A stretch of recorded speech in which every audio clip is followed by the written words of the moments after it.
Hi, everybody. I'm Amy Schmidt. I am the host of the Fearlessly Facing 50 podcast and author of Cannonball, Fearlessly Facing Midlife and Beyond. I'm also a speaker. I speak all over the country and the world, all about challenging that narrative around midlife from crisis to opportunity, because we don't want that drop-down box to be crisis. I'm so pleased to be speaking with you today about one of my very favorite topics to speak about. And I speak about quite a few, but this is one of my topics because it's something we all need as women to think about from time to time and to really focus on and get clarity around. So I'm so pleased that you're here. So I'm going to dig right in. And now with this world of virtual, I'll be sharing some of my screen and putting some slides up. So before I start doing that, I want you to take a moment. And I know, right then and there, take a moment. Like, who has a minute? Who has a moment in this life of busyness? Well, I'm going to challenge you to take that moment.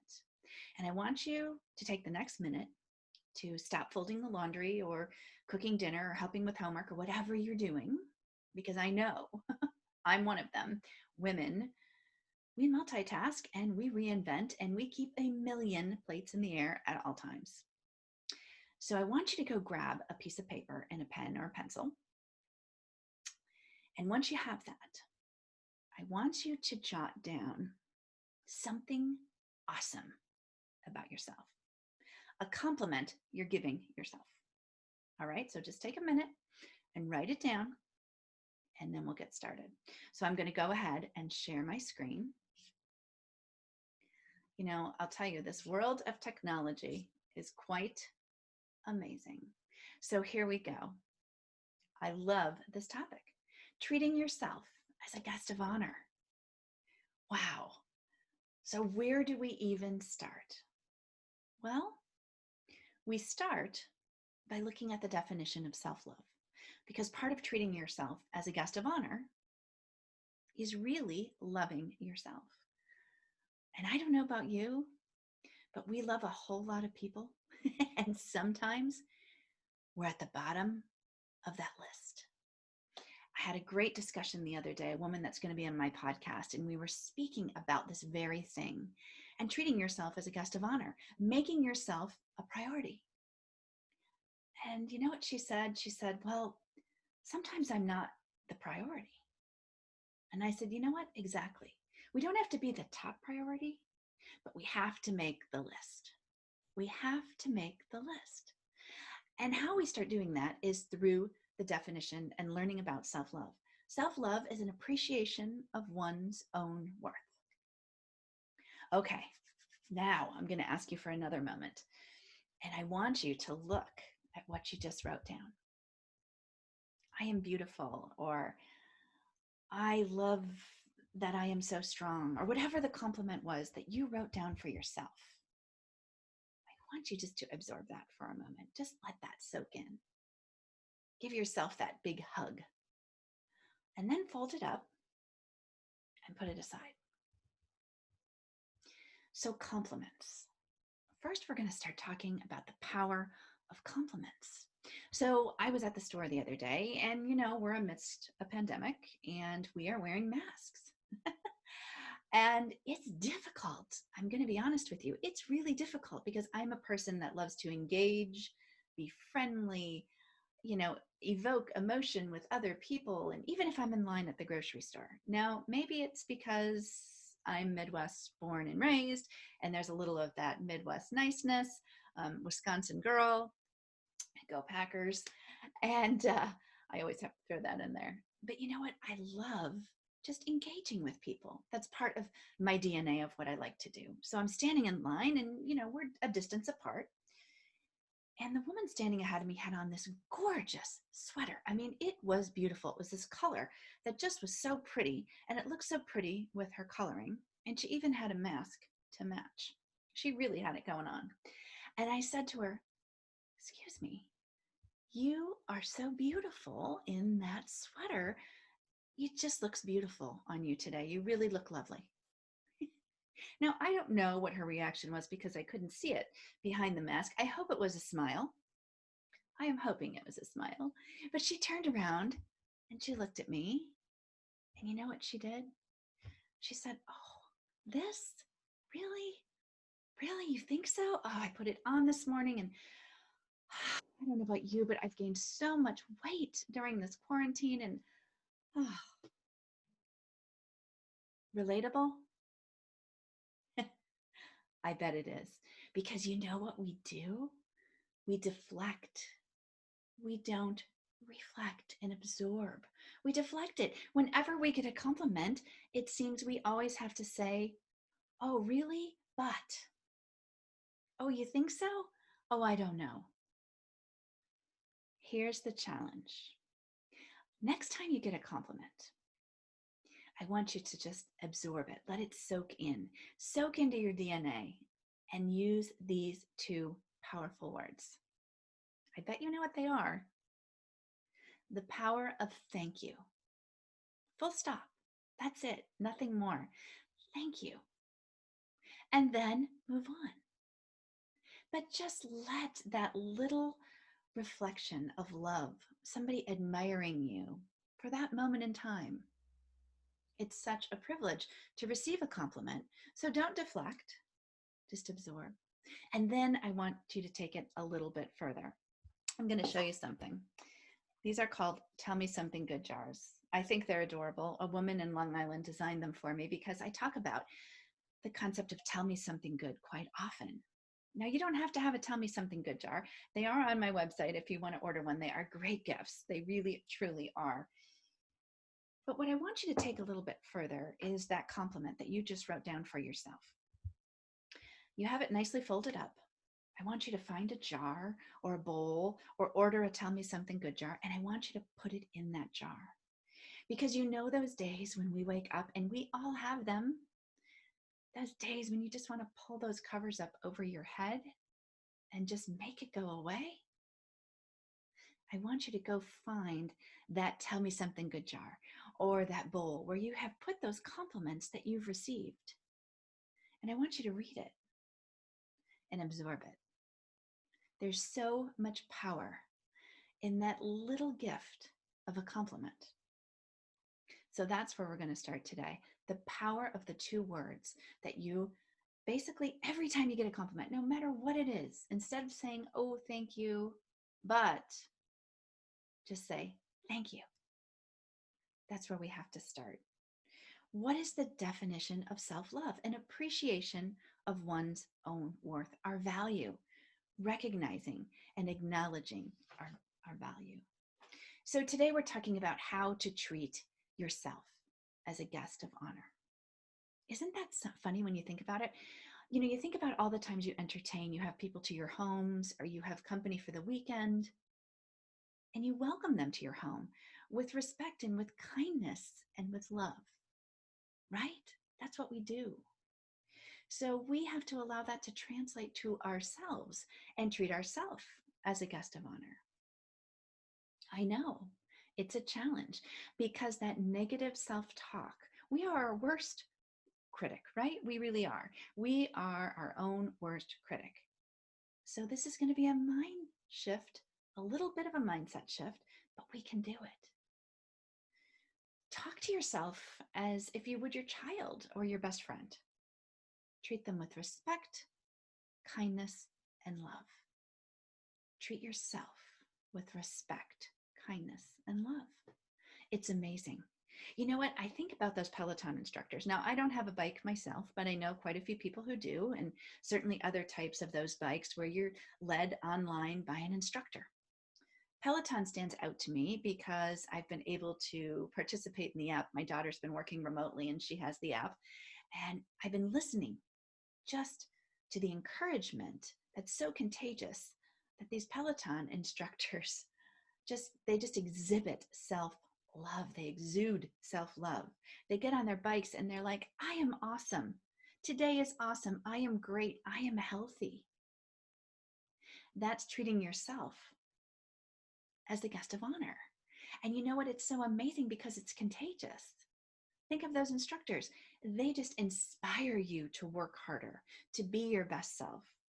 So when you start treating yourself as a guest of honor, it's going to spread and it's going to be contagious. It's amazing what that little shift can do. Well, how do I do this? It's one of those things I get asked often.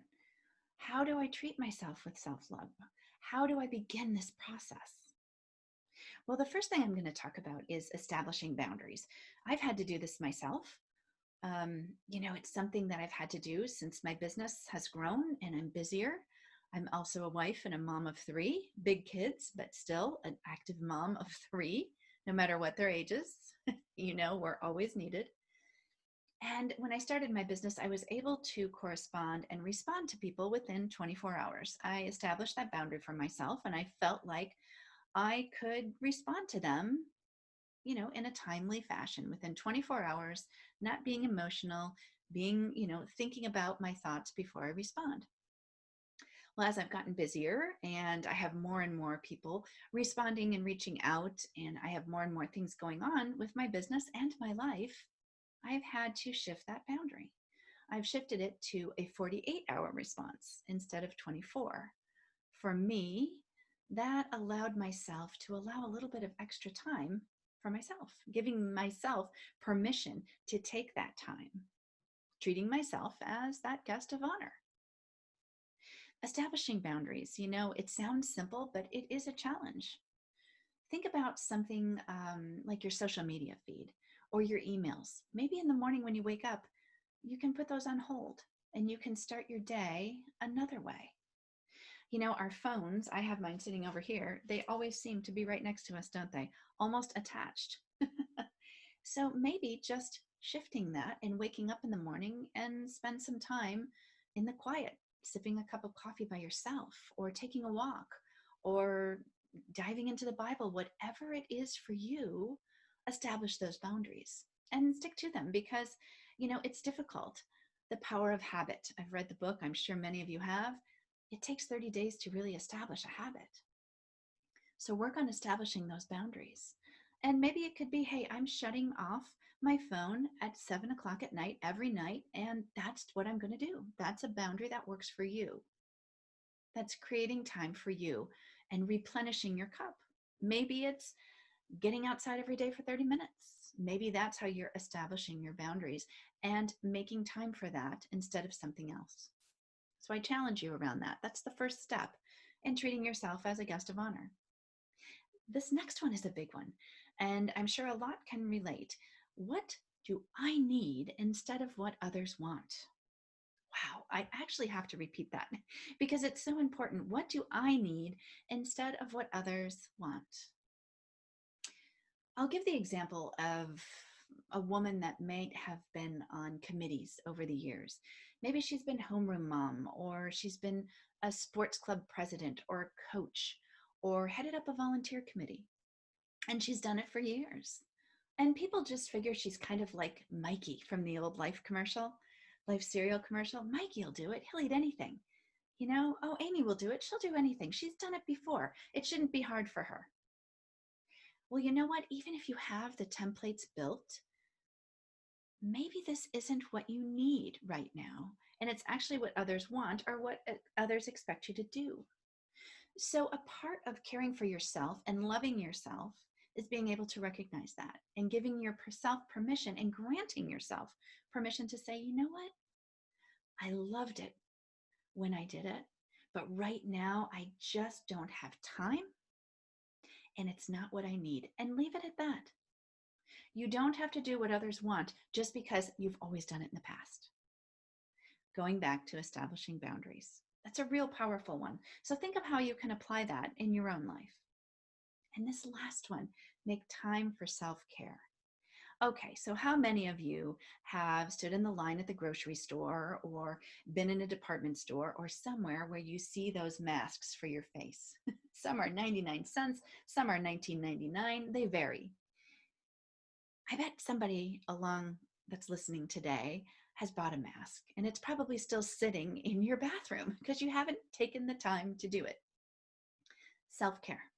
Maybe it's drawing a bath at 8 o'clock every Wednesday night. Maybe it's getting outside in nature and walking for 30 minutes every day. Making time to care for yourself.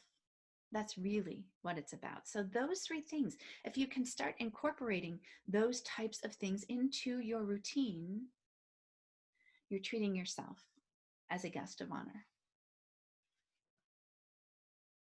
Let's talk about the power of mentorship. This is a part of treating yourself as a guest of honor. By definition, a mentor is an experienced and trusted advisor. I want you to think for a moment and reflect on those mentors that you may have had in your life to this point. Coaches, teachers, maybe friends, business associates. You know, the funny thing about mentors is sometimes they may not even know you. I look to the incredible Brene Brown as a mentor for me. She doesn't know who I am, but you know what? What she does and what she talks about and what inspires her inspires me to action and inspires me to look at my journey of where I am and recalibrate at times. I have friends that are mentors. When I was 30, I had 2 children at that time. And, you know, we have moved a lot. I'm a person that's moved 11 times. We've lived around the world. It's just part of my story of who I am. When I turned 30, there was a time where I was challenging myself and thinking about going back to work, whether part-time or full-time, I wasn't sure. And I also knew that there was probably a move in the next 24 months with my husband's trajectory of his position. And so I was weighing all of these things out. I took time to invest in a mentor, and it was life-changing for me. It seriously was life-changing. It was able I was able to see beyond the fog. And what I mean by that is when your days seem colorless and gray and there's that fog that just kind of hangs over, I could see beyond that. I wasn't stuck. The power of mentors for women at midlife is huge. It's a part of self-care. Think of the financial advisors that you invest in. You know, you're investing in your long-term retirement plans, saving money for your future. Think of your trainers, your personal trainers, or your gyms and your coaches that you have. They're helping you around your health, keeping you healthy, keeping you on a path of health. So think about mentors and how they can influence you along your journey. You know, it's difficult sometimes. I don't know if you've ever felt like this, but have you ever asked yourself these questions? Who am I and where am I? It's almost as if you're standing in the middle of a road with a map and you're looking at it and you're not quite sure where to go. That's what a mentor can do for you. You know, we talk about friendships at midlife, and we talk about how they evolve and they change and they bloom and they dissipate and they do all of these different things. The power of having a mentor as a midlife woman is that there's so many commonalities we share. That's one of the reasons I started my podcast, to open the dialogue about those conversations and those tough things, those courageous conversations we need to have as women at this phase of life. We share so many commonalities. That's why I wrote my book, Cannonball, Fearlessly Facing Midlife and Beyond. I wanted to share my stories, my vulnerabilities, what I've gone through, experiencing loss, health issues, relationship changes, moves, career changes, all of those things. A mentor is very powerful to have in your life right now. I offer a midlife mentorship program. It's been in the works for many, many months, and I'm so excited that it's here for all of you to get involved with. What happens during a mentorship program? You know, you gain clarity. You gain focus on where you're going to go, especially if you're feeling stuck or you're feeling as though your identity has kind of evaporated. Who am I? Where am I? Those questions I asked earlier. One time I was standing in the kitchen and we were living in Germany at the time. I was fixing lunch for the 3 kids, ready to get them out the door. And my husband was leaving. He was traveling for the week. He travels most weeks. And he yelled to me, "Hey, Mom, grab the dry cleaning. Can you grab the dry cleaning this week before I get back? I could really use a couple of things. Thanks so much, honey. Love you." And out the door. And I sat back and I thought, sure, I'll go do that. I do that every week. That is absolutely no problem. I love to do that for you. I can fit it in my schedule, but you know what? I'm not your mom. I'm Amy. Like, where did that go? We struggle with losing our identity at midlife, right? Where are we needed? We're needed differently. Our roles have changed. Whether you're an empty nester or you still have children at home, your relationships change. Everything changes. That's why the power of mentors are so important. And it all goes back to investing in yourself and treating yourself as a guest of honor. In the mentorship program, you are going to become your biggest cheerleader, not your biggest critic. Can I get an amen on that? I wish I could see you out in the audience right now, because it's so important that we become our biggest cheerleader, because we are our worst critics. Let's just go back to that compliment jar that we talked about earlier, and how on one of those days when you're having a not so great day, you're going to pull that out and you're going to read it and you're going to reflect on it and you're going to absorb it. The mentorship program allows you to cheer yourself on no matter where you are in your journey. You'll establish clear goals. Allow yourself to dream bigger.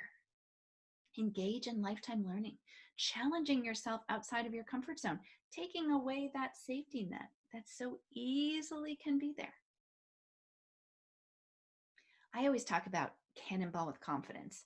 And if you're able to join my Cannonball with Confidence talk, it's one I think you'll really enjoy. It's something I talk about quite often. And it's creating those cannonball moments. Remember those days when you made that impressive splash into the water. And when you came up, you wanted everybody to watch you. You made that splash with confidence. And that's what the power of a mentorship program will do for you at midlife. It will allow you to dream bigger. You will navigate a new path with inspiration and, most of all, joy. That's why it's so important. I want to briefly mention my book. It's called Cannonball, Fearlessly Facing Midlife and Beyond. It's a funny story. I've always wanted to write a book. I've always been a writer.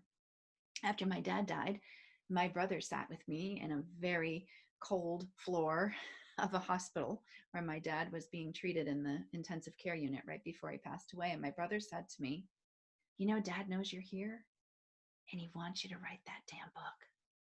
And so I did. In my 50th year, that's what I did. I published my book in June, and it's sharing my vulnerabilities, my story. But the best part for me is that at the end of every chapter, you can sit back and reflect and allow some of these strategies that I talk about to apply them to your own life, wherever you are in your circumstance, in your story, because you're the hero of your own story. You're unique. And you're the historian of your life. You're the keeper of those stories. So sometimes it's great to sit back and reflect, taking time for yourself, replenishing your cup, treating yourself as a guest of honor. And that was the mission with my book. It's available on Amazon. I'm also giving away a signed copy. All you need to do is follow me on socials. It's amy.k.schmidt on Instagram, Fearlessly Facing 50 on Facebook. Go ahead and tag me and follow me and let me know where you heard about my talk or my vision or what I'm doing, because you know what? It's so important for us as midlife women to link arms, open the conversation, challenge the dialogue, build a community, because through that we thrive. I also am the host of the Fearlessly Facing 50 podcast. It's been a humbling experience for me. It's so wonderful that I have been able to interview incredible guests, women and men who share their stories, their vulnerabilities, their unique challenges, and what has inspired them to continue to move forward. I've talked with Joan London and Kim Douglas, Mae Musk. I've talked with Jill Angelo, who heads up a female health company. just incredible women that will inspire you, and men as well. I have Alex Sanfilippo on here. He inspires me every day. And he's young enough to be my son, but yet he talked about the importance of nurturing a relationship when you leave the nest. And we talked about that on Mother's Day. So I encourage you to check out Fearlessly Facing 50, my podcast. It's available anywhere you listen to podcasts. So what can we do next? How can I help you become and honor yourself by treating yourself as the guest of honor, by loving yourself, by creating those statements for yourself that say, I am beautiful and I am strong. You can sign up on my website for my mentorship course. It is a 6-week course. We meet one-on-one. You also engage with a larger community, which is so awesome because you meet other women that are on the same journey as you are. Because like I said, we share so many commonalities. You also can be entered to win a signed copy of my book. And you know what's most important is I'm just so excited to share this message with you today, because I think as women, we tend to put ourselves on the back burner. Like I said at the beginning, we tend to, all of a sudden, we have our priority list, and maybe we're not the top priority that day, but at least we have to make the list.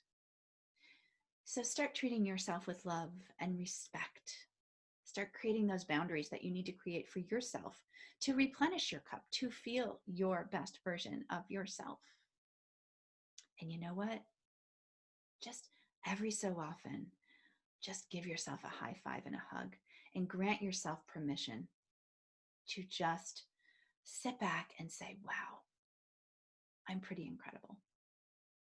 So continue to love yourself. I look forward to connecting with you. You can always reach me by email, amy@fearlesslyfacing50.com. 50 is always spelled out. You can also reach me on my website, www.fearlesslyfacing50.com. I wish you all the best. I wish you a life of love and laughter, and most importantly, take time for you. Treat yourself as your guest